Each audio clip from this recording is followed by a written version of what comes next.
Introduction to Unit 6, The Final Age. Congratulations, you have made it to the end of the course.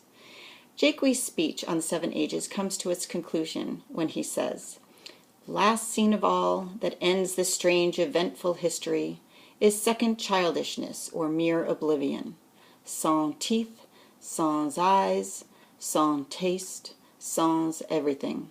That is, without teeth, without eyes, without taste, without everything." As we've discussed, Jaques tends naturally to the melancholy, and he expresses the final age with a very melancholic image. Jaques refers to the final age as second childishness, or rather infancy, an age that began without teeth, an age dependent on others. Jaques does not emphasize a positive vision of life's end. The final age has always appeared foreboding.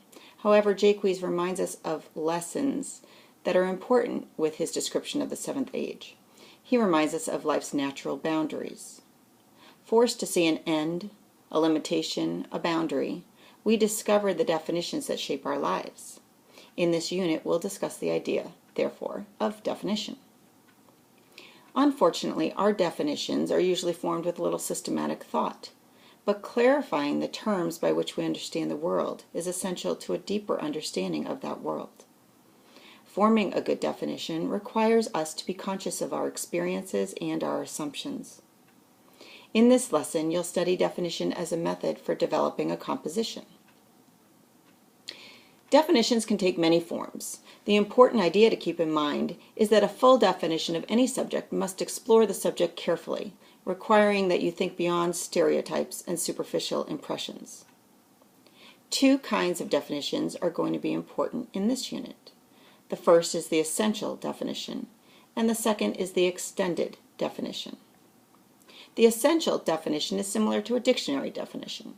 It places the subject in a class of similar things and then distinguishes it from other items in the class.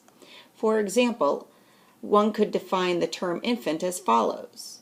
It's from the general class of the years of childhood, and I can distinguish infancy within that class by defining it as the earliest years.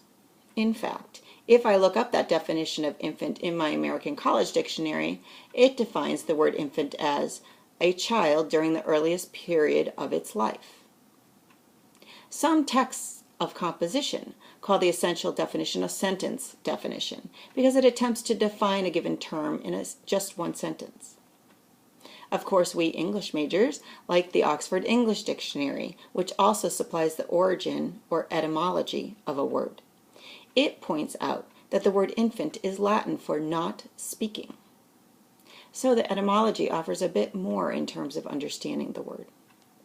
The essential or sentence definition, such as those found in dictionaries, offer a good beginning. However, dictionary definitions require much more development if they're going to be complete. The second type of definition is the extended definition. It tries to give a much more complete understanding of terms by explaining them in a variety of ways. This is what I'm asking you to do with the final essay. An extended definition may make use of the various patterns of thought used in developing and organizing compositions. In composing the assignment for this unit, you may be able to define some words in a sentence. In fact, you may need to do so, particularly to start. But an extended definition will need to go well beyond that sentence definition. You may need to provide examples, discuss causes or effects, analyze parts that comprise the subject, or compare and contrast the subject with similar things. Here's your assignment. Define a particular quality or habit you consider especially important in living a good life. In the next lesson, 25, we'll start brainstorming these qualities. Then in lesson 26, I'll discuss some of the various methods of development you might consider using to extend your definition effectively.